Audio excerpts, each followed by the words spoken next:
ایک یہودی بیان کرتے ہیں میں نے اپنی تورات کے اندر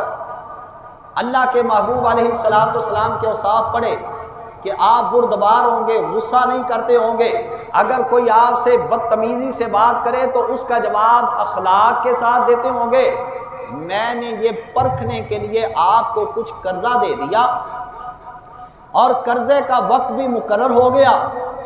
جب مقررہ وقت سے ایک دن، ابھی مقررہ وقت سے ایک دن پہلے کا دن تھا، تو میں حضور سرکار کی بارگاہ کے اندر چلا گیا اور میں نے جا کر کہا یا محمد اقض حقی فإنکم معاشر بنی عبد المطلب مطلون، اے محمد مصطفیٰ میرا قرضہ واپس کرو، اور آپ بنی عبد المطلب کا یہی طریقہ ہے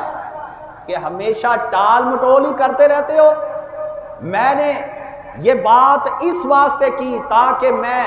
پرکھ سکوں کہ آپ سرکار کے جو اخلاق، جو صفات ہماری کتاب کے اندر بیان ہوئے واقعتاً وہ آپ کے اندر دکھائی بھی دیتے ہیں یا کہ نہیں۔ میں نے اس ارادے سے یہ کام کیا، اور حضرت فاروق اعظم رضی اللہ تعالیٰ عنہ سرکار وہاں موجود تھے، ان کو غصہ آ گیا، فرمانے لگے یا یہودی الخبیث انا واللہ لولا مکانہ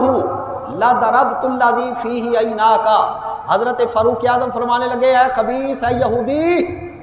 اگر اللہ کے محبوب مصطفیٰ کی بارگاہ کے ادب کا خیال نہ ہوتا تو میں ابھی تجھے واصل جہنم کر دیتا، میں ابھی تیرا سر اڑا دیتا۔ اللہ کے محبوب علیہ السلام نے فرمایا اے عمر یہ بات نہ کرو،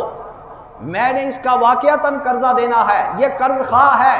اس کو حق پہنچتا ہے، جیسے بھی بات کرے، تجھے چاہیے تھا کہ مجھے اچھے طریقے سے قرضہ ادا کرنے کی تلقین کرتا، گزارش کرتا۔ نبی پاک صلی اللہ تعالیٰ علیہ وسلم کا یہ اخلاق دیکھا، اور یہودی کہتا ہے فَلَمْ يَزِدْهُ جَهْلِي إِلَّا حِلْمًا، میں نے اپنی جہالت کا جس طرح بھی اظہار کیا،